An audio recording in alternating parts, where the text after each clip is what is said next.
¿Qué tal? ¿Cómo están? Bienvenidos a Agenda Económica. Estamos comenzando nuestra edición del día de hoy, comenzando una nueva semana, día lunes. Gracias por acompañarnos a esta hora, 8:03. Vamos de inmediato a nuestro resumen de noticias y les adelantamos los temas que estaremos revisando el día de hoy. Comenzaremos actualizando la información sobre la reforma tributaria, por supuesto, porque ha habido definiciones bien importantes del ministro Marcel este fin de semana que dan claridad sobre los pasos que seguiría el gobierno. Por ahora se descarta insistir con el mismo proyecto, ha dicho el ministro Mario Marcel. No vamos a insistir con exactamente la misma iniciativa, decía, pensando en las alternativas que tiene el gobierno tras la derrota que sufrió la Cámara de Diputados el miércoles pasado. Una opción es ir al Senado con esta iniciativa, pero eso implica altos quórums. Ese camino ya estaría descartado. ¿Cuál es la idea que viene? Bueno, generar consensos, establecer diálogos con distintos actores para tratar de buscar un proyecto que permita, de todas maneras, financiar el gasto público que pretende el Ejecutivo. Ya les contamos más sobre los pasos que va a dar el gobierno en esta materia en unos minutos. Y hoy se va a marcar un hito bien importante en el desarrollo de las conversaciones en torno a la reforma de pensiones, el otro gran hito legislativo que tiene preparado el gobierno para este año. Recordemos que se había convocado una mesa técnica de expertos. Bueno, hoy día se va a instalar precisamente dicha instancia que había sido consensuada en la Comisión de Trabajo como una manera de ir generando confianza, sobre todo con la oposición. El gran problema es que desde Chile Vamos anuncian que no van a estar en esta instancia el día de hoy. La razón fundamentalmente dicen que les pasaron máquina en la Comisión de Trabajo y no quieren que eso se repita nuevamente. Ya les contamos más también sobre lo que vendrá hoy con esta instancia. Y por otro lado, también les contaremos sobre una buena noticia que trae el IPC de febrero. Como les contábamos, había sido negativo el dato de la semana pasada, una sorpresa, porque el mercado estaba esperando un crecimiento cercano al 0,4%, y esto ha permitido varias ventajas, varios beneficios para los consumidores. Uno de ellos tiene que ver con la canasta básica de alimentos, que logra anotar su primer freno después de una seguidilla de meses desde mayo del 2021 que estaba subiendo de manera bien constante y sostenida, afectando por supuesto el presupuesto de las familias que tienen menos recursos. Ya les vamos a contar más sobre el análisis para este grupo en particular. Y por otro lado, el temor está cundiendo en los mercados, no solo en Estados Unidos, también en Europa y en otras partes del mundo. Resulta que el colapso de Silicon Valley Bank la semana pasada en los Estados Unidos ha generado temor a que esto pueda tener mayores repercusiones para el sistema financiero. La caída de este banco, el 16º más importante de Estados Unidos, no es un detalle ni algo trivial. Resulta que estamos hablando del segundo mayor colapso bancario en Estados Unidos, para darle cuenta y dimensión a lo que está ocurriendo. Esto se ha producido fundamentalmente por una corrida de sus clientes que han retirado sus fondos y el banco sencillamente no ha sido capaz de cubrir parte de esos gastos que ha tenido que desembolsar de manera bien inmediata. Bueno, el temor es que esto pueda significar un contagio para otras instituciones. De todas maneras, las autoridades bancarias norteamericanas, desde la Reserva Federal hasta las autoridades administrativas, están adoptando ya una serie de medidas, sobre todo con el foco puesto, dicen, en garantizar los depósitos de los clientes. Les vamos a contar más en la entrevista de hoy sobre los efectos que esto puede tener. Y por último, revisamos los mercados, porque a esta hora, precisamente en Europa sobre todo, se ven los coletazos y los efectos de la crisis que se está viviendo en Estados Unidos con el colapso de este banco, del Silicon Valley Bank. Los números están en rojo. En el mercado europeo hay algunas bolsas que están cayendo por sobre el 3% incluso, como el IBEX. En el índice europeo, el Eurostoxx, está cayendo 2,97%, Londres 2,3%, y los analistas fundamentalmente dicen que esto tiene que ver con la incertidumbre, el temor a lo que está ocurriendo en los Estados Unidos. De hecho, son las acciones de los bancos precisamente las que están cayendo con más fuerza. Todavía no está tan claro cuál podría ser el límite para el efecto que pueda tener la caída del Banco de California. Por otro lado, el Nikkei está cayendo 1,11%, el Hang Seng cayó 1,95% en el inicio de las operaciones de esta jornada. Vamos a ver qué es lo que ocurre con el mercado local también, cómo reacciona frente a una noticia de esta envergadura que está afectando a nivel global. Por lo pronto, el IPSA el viernes cerró con una caída de 0,31%, llegó a los 5.393 puntos, y el dólar, en tanto, va a abrir la jornada del día de hoy en torno a los 803 pesos. Bien, vamos entonces a profundizar en estas noticias y vamos a partir por la reforma tributaria y cuáles son los pasos que tiene por delante el gobierno para insistir con la iniciativa, no con el mismo proyecto, ha dicho el ministro Mario Marcel en las primeras definiciones de fondo sobre cuál será el curso de acción para lograr los cambios impositivos que le permitan financiar su programa de gobierno al presidente Gabriel Boric. Hay varias alternativas sobre la mesa, por lo pronto mucho diálogo con distintos actores interesados en esta reforma tributaria. Los detalles los vamos a ver en la nota de Belén Vázquez. La calurosa recepción de este sábado en la Plaza de la Constitución le dio al ministro Mario Marcel un nuevo ánimo. No ha sido fácil reponerse de la derrota inesperada que tuvo el gobierno en la Cámara de Diputados, que rechazó en general la reforma tributaria, y con el paso de los días el tono ha cambiado. Estoy seguro que van a celebrar quienes evaden impuestos y quienes asesoran a los contribuyentes para evadir impuestos. No tengo nada que decirles por el momento. El rechazo temporal de la reforma tributaria. Rechazo temporal, decía el presidente, porque apenas hubo posibilidad se reunió con el titular de Hacienda para definir el camino que seguirán. Un nuevo proyecto emanado de una ronda de diálogos con el oficialismo, la oposición, actores sociales y gremios empresariales. Por supuesto, el proyecto sí va a seguir teniendo los mismos objetivos, va a seguir buscando recaudar, generar recursos para financiar gasto social, va a seguir buscando aumentar la progresividad del sistema tributario, pero bueno, en vista que se dieron estas circunstancias, lo vamos a hacer ahora a través de una metodología un poco más sistemática de consulta. A todas luces, la reforma que conocimos en su oportunidad va a tener que ser modificada para sacar adelante una reforma que permita llegar recursos para financiar bienes públicos. Está claro que el universo de lo soñado va a haber que reducirlo. En Chile Vamos hay claros y evidentes reparos con el proyecto que presentó el gobierno, pese a que de todas formas respaldaron todas las indicaciones relacionadas a las normas anti-evasión y anti-elusión. En ese punto creen que todavía hay margen para agilizar aspectos administrativos que permitan recaudar más, sumado a los ingresos que entreguen los recursos naturales. La combinación de ambos, según sus estimaciones, recaudaría cerca de 2,5 puntos del PIB. Tenemos precios históricos del cobre, tenemos un buen ingreso producto del litio y tenemos también un excedente por superávit fiscal del año pasado de 1.350 millones de dólares producto de la operación renta. Por lo tanto, eso también hay que considerarlo dentro de la conversación. ¿Qué tenemos que hacer para que esos ingresos sean permanentes? ¿Qué tenemos que hacer para que haya un mayor desarrollo de la industria del litio y con esto recibir los mayores ingresos fiscales asociados a la tributación, y no solo a la tributación, sino que a la concesión de esa nueva industria? Si bien en el gobierno están dispuestos a conversar, señalan a modo de autocrítica que el nuevo proyecto debe contener de manera clara los objetivos de la reforma y ser más explícito respecto del destino de los recursos. Y es que si antes se hizo un esfuerzo para dialogar con todas las partes, esta vez, ha dicho Marcel, tiene que ser fructífero y mantenerse en el tiempo, más allá de que esperan tener algo avanzado en abril. Yo creo que la única autocrítica que se puede hacer el gobierno es haber confiado que aquellos parlamentarios que se dicen progresistas esperábamos que votaran a favor de la reforma tributaria y le terminaron dando la espalda al pueblo de Chile. Todas las partes involucradas saben que el debate tributario no está cerrado y por lo mismo se busca avanzar en certezas que vayan desde darle tranquilidad a la ciudadanía respecto de que esos derechos sociales que se buscaban financiar podrán concretarse, hasta mantener la responsabilidad fiscal, que es el único intransable del gobierno. Para eso es importante que no nos contemos, que no nos pasemos películas, no nos ilusionemos con que se puede generar 2,5 puntos del producto a través de puras medidas administrativas. Eso no es así. En paralelo a todo este acuerdo se está tramitando el royalty minero y en marzo está comprometido el ingreso del proyecto de impuestos correctivos, iniciativas que también se enmarcan en la reforma tributaria, pero que de todos modos no son suficientes para la serie de objetivos que tenía el Ejecutivo. Bien, vamos a ir a otro tema. Para esta tarde está convocado por parte del gobierno la conformación de la comisión de expertos, que era una instancia bien relevante dentro del trámite de la reforma de pensiones. Fue uno de los compromisos, de hecho, que asumió el gobierno en el verano, en enero, cuando la Comisión de Trabajo despachaba este proyecto con el compromiso de parte del Ejecutivo de conformar esta instancia que buscaba resolver problemas y diferencias técnicas sobre la iniciativa planteada por el Ejecutivo. Hay un dato bien importante, eso sí, para lo que va a ocurrir hoy día. Desde Chile Vamos se restaron de la instancia. Macarena Román nos va a contar más.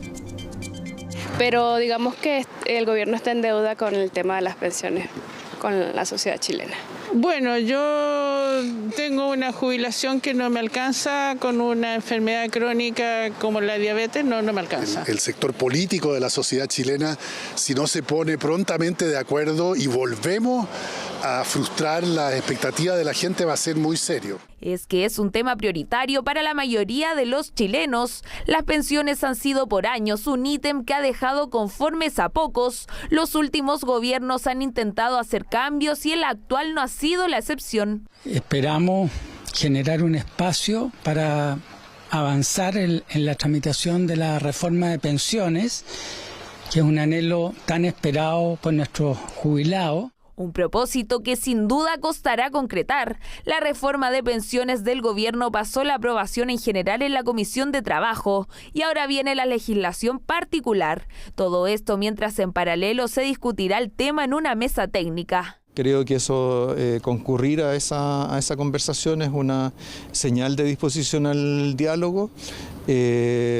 Ojalá que la tengamos de todos los sectores y si no es así, bueno, las explicaciones, las justificaciones tendrán que darla a quienes no concurran. Es que la mesa técnica ya tuvo una importante baja. Chile Vamos confirmó que se ausentará del encuentro fijado para este lunes. La mesa técnica tendrá sentido en la medida que sepamos la decisión del gobierno.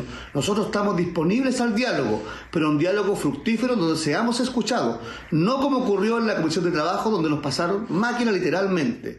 Postura que generó críticas en el oficialismo es que dicen que son argumentos que solo retrasarán un debate que lleva años en el país. Por el contrario, es más bien una propuesta de los propios miembros de la oposición que hoy día se restan de la mesa y que acusan una permanente falta de diálogo, que votan en contra de la idea de legislar proyectos, por lo que en realidad da la sensación de que es solo una estrategia para dilatar. La derecha no está en capacidad de entregar una propuesta que supere los beneficios del Seguro Social y por eso hasta ahora solo han balbuceado vaguedades. En Chile Vamos está preparando una propuesta paralela al gobierno en torno a la reforma de pensiones. Es que tienen algunos reparos, como por ejemplo el 6% adicional que se iría al Seguro Social. Sin embargo, al parecer aún no hay plazos para la entrega de esta iniciativa. Tenemos el derecho a presentar lo que consideramos genuinamente beneficioso para toda la población. ¿Pero cuándo lo van a presentar?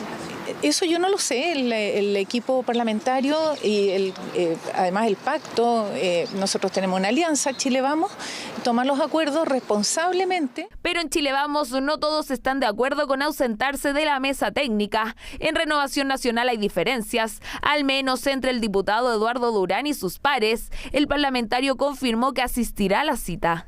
No quiero que esto se convierta en una trinchera y es importante que todos abordemos el problema desde la conversación y no desde el enfrentamiento. Una mesa técnica que debería llegar a acuerdos para concretar una reforma de pensiones, un tema que se ha buscado mejorar en al menos una década. En tanto, desde el gobierno reiteraron su postura sobre evitar las líneas rojas en el debate. 8:16, vamos a ir a otros temas. Aunque los economistas han llamado a mirar con cautela el sorpresivo IPC de febrero, lo cierto es que este último dato permitirá ver la primera baja en la canasta básica de alimentos desde mayo del 2021. Según datos de Clape SUC, el precio de este conjunto de alimentos bajó entre un 0,5 y 1% en el segundo mes del año, mientras que el acumulado anual se desacelera desde el 27,6% que había marcado en enero a poco más de 24% en el mes de febrero. En términos prácticos, esto significa que el valor de la canasta básica de alimentos pasó de 51.903 pesos en febrero del año pasado a cerca de 64.396 pesos en febrero recién pasado. Según detalla el informe, a nivel de productos, en el mes anterior destacaron las alzas en los precios del limón, de la leche en polvo entera y avena, mientras que las mayores bajas se registraron en los valores de la manzana, del tomate, del plátano, la zanahoria y el zapallo. Y en otra materia, según proyecciones del banco estadounidense UBS, para 2025 China podría asegurar el control de un tercio de la producción mundial de litio.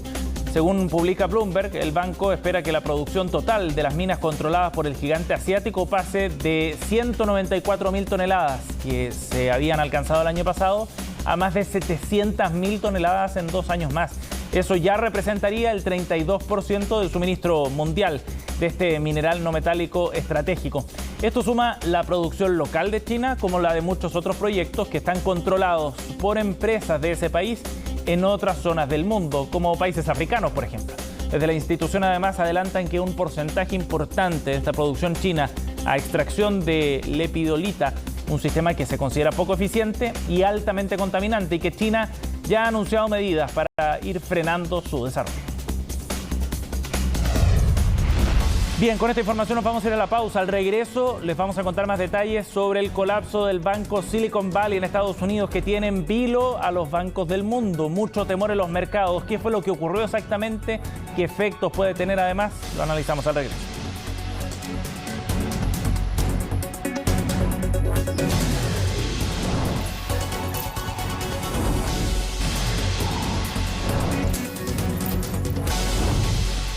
Ocho con 21, estamos de vuelta. Les contábamos en nuestros titulares que en Estados Unidos hay mucho nerviosismo y en el sistema financiero en general a nivel global, producto del colapso del Silicon Valley Bank. La semana pasada, este banco en menos de 2 jornadas sufrió una caída monumental, pocas veces vista en la historia de Estados Unidos. De hecho, se le considera el segundo colapso más fuerte para una entidad financiera en los Estados Unidos. Y esto ha obligado incluso a que las autoridades norteamericanas, autoridades regulatorias y políticas también, por ejemplo, desde el gobierno de Joe Biden, tengan que hacer sus mayores esfuerzos para evitar un efecto contagio. De hecho, este domingo se anunciaba que estaban garantizados los depósitos de los clientes de este banco de California, fundamentalmente para dar certeza a los depositantes en esta entidad. Lo que ha ocurrido básicamente es una corrida bancaria para un banco que estaba enfocado fuertemente en el sector tecnológico. Muchos de sus clientes eran empresas, startups, por ejemplo, que necesitaban esos fondos para poder ir cumpliendo con sus compromisos de corto plazo. Y el problema es que, o el temor más bien, es que esto pueda significar algún tipo de contagio para el resto del sistema financiero.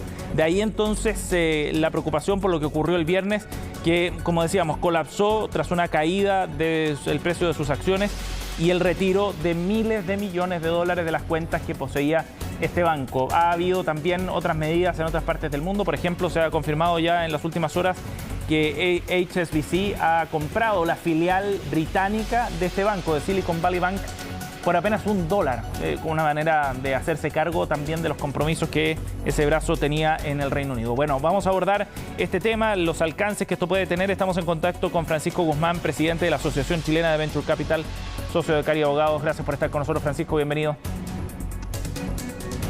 Hola Sebastián, muchas gracias. Bueno, ya dábamos un poquitito de contexto para esta noticia que nos tiene en vilo también y un tanto preocupado algunos sectores del sistema financiero. Las acciones de algunos bancos han caído con fuerza en Europa, por ejemplo, Francisco, durante las primeras horas de transacción de este lunes. ¿Cuál es el riesgo que esto puede tener, pensando también en el foco de los clientes que tenía en el mundo tecnológico fundamentalmente para este banco, Francisco? Sí, mira, lo que pasó la verdad fue una gran sorpresa en cuanto a que no se esperaba o era poco anticipable una caída de un banco tan rápido, y especialmente un banco como el Silicon Valley Bank, que no es un banco pequeño, es un banco mediano en Estados Unidos. De hecho era el banco número 16 en tamaño y era un banco muy reconocido por ser el que financiaba el 80% de las startups tecnológicas y fondos de venture capital en Estados Unidos. Por lo tanto, obviamente se encendieron muchas alarmas. Cuando digo que es una sorpresa, me refiero a que nadie esperaba que ocurriera algo así tan rápido. Por otra parte, sí habían ciertos antecedentes que eran preocupantes si uno miraba el aumento de las tasas de interés en Estados Unidos y lo que podía ocurrir con los bancos que iban invirtiendo mucho en depósitos o bonos de largo plazo con tasas muy bajas. Se generó esta situación que con bajas tasas de interés y unos bancos que tenían mucha caja tenían que invertir a mediano o largo plazo por temas de seguridad, e hicieron inversiones, que es lo que ocurrió en el Silicon Valley Bank, que invirtió en bonos a tasas muy bajas, entre 1,4 y 1,7% tasas de interés, en periodos de más de 6 años, y con la alza de tasas que hubieron posteriormente se fue generando una pérdida, una pérdida técnica, en el sentido de que el banco tenía estos instrumentos, a largo plazo, o mediano plazo, pero largo plazo, con tasas bajas, y después con la diferencia de tasas, si es que el banco realizaba estos instrumentos, se iba a generar una pérdida mayor y ahí ya el banco podía caer incluso en insolvencia. De acuerdo. Ahora, Francisco, ¿este riesgo al que estaba expuesto el banco tiene que ver con un asunto de gestión o con el negocio en el que estaba metido fundamentalmente el Silicon Valley Bank? Porque sus clientes eran principalmente del mundo tecnológico, muchas startups a las que se había acercado. Ahí estaba el foco principalmente para ellos. Sí, se juntan varias cosas. Primero, el Silicon Valley Bank está expuesto a este mercado muy específico de empresas tecnológicas. ¿Qué es lo que pasa?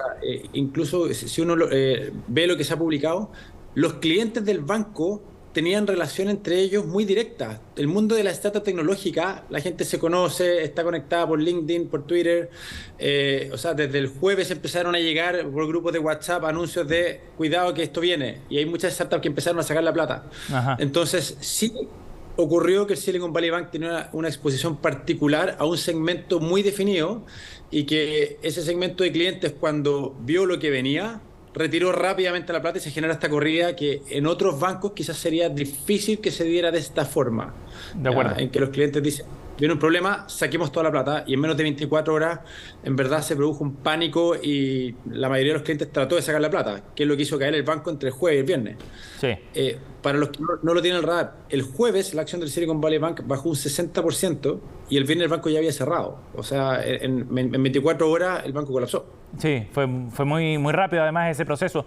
Evidentemente hay preocupación por lo que esto pueda generar desde el punto de vista financiero, de términos de contagio, pero puede significar también el que se cierren caminos de financiamiento, por ejemplo, para las empresas que tenía como clientes este banco, Francisco. Sí, a ver, hay varias cosas. Evidentemente esto es negativo para las compañías tecnológicas y los fondos de Venture Capital que estaban en etapa de interactuar con el banco, ¿ya? Y digo que estaban en etapa de interactuar con el banco porque ante la pregunta de cuántas compañías chilenas son afectadas o fondos chilenos, la verdad es que muy poco, porque es un banco que está enfocado en Estados Unidos y las startups que están allá están en una etapa de financiamiento muy distinta a la mayoría de las startups chilenas. ¿Ya? Entonces, por eso, sí afecta a la industria Venture Capital, sin duda, en etapas más avanzadas probablemente, y también el Venture Capital con foco más en Estados Unidos. No necesariamente afecta al Venture Capital o las startups tecnológicas que están en Europa, en Asia, en Latinoamérica. Perfecto. El efecto es importante, es relevante, pero por ahora se anticipa que es acotado a los Estados Unidos y a cierto tipo de compañía. Ahora, es bueno... Es bueno el punto pensando en que a muchos se les viene a la cabeza lo que ocurrió con cuando se rompió, digamos, la burbuja tecnológica a comienzos de este siglo, ¿no? ¿Hay algún paralelo, algún indicio de paralelo en ese sentido, Francisco? Yo creo que es bien distinto, porque acá el problema viene más por el lado del sistema financiero. Si tú me preguntaras, y acá nadie sabe qué va a pasar ni tiene una bola de cristal para anticipar, porque esto ha pasado muy rápido. O sea, el miércoles pasado no había la conversación. Pero yo lo que creo que es más preocupante no es tanto lo que pasa a nivel de empresas tecnológicas o startups, sino que la preocupación principal es por el sistema financiero. ¿Y qué pasa con las normas de sistema financiero que se adoptaron en Estados Unidos, lo que pasó en la crisis del 2008-2009, crisis subprime, y todas las normas que se adoptaron para mitigar eventuales riesgos de los bancos? Yo creo que ahí está puesta la mirada ahora. ¿Qué pasa con el sistema financiero que un banco puede caer tan rápido y que obliga a que intervenga el gobierno de Estados Unidos, que lo hizo anoche, literalmente, hasta ayer en la tarde o a última hora, no se sabía qué iba a pasar con los depósitos no garantizados? Y la Reserva Federal interviene y dice se va a responder por el 100% de los depósitos, que es más allá de lo que dice la normativa. Entonces, de nuevo, el riesgo o el problema es más bien del sistema financiero en Estados Unidos, más que un problema particular del mundo tecnológico de las startups. Perfecto, perfecto. Buen punto también pensando en entender cuáles podrían ser los límites, los alcances que tenga esta crisis. Bien, Francisco, gracias por acompañarnos esta mañana para aportar un poco más de contexto a lo que está ocurriendo en Estados Unidos. Gracias por el contacto. Gracias, Sebastián, que esté muy bien. Buen día. 8:30, cerramos Agenda Económica. Gracias por acompañarnos. En minutos ya comenzamos Noticias Express con Fresia Sol.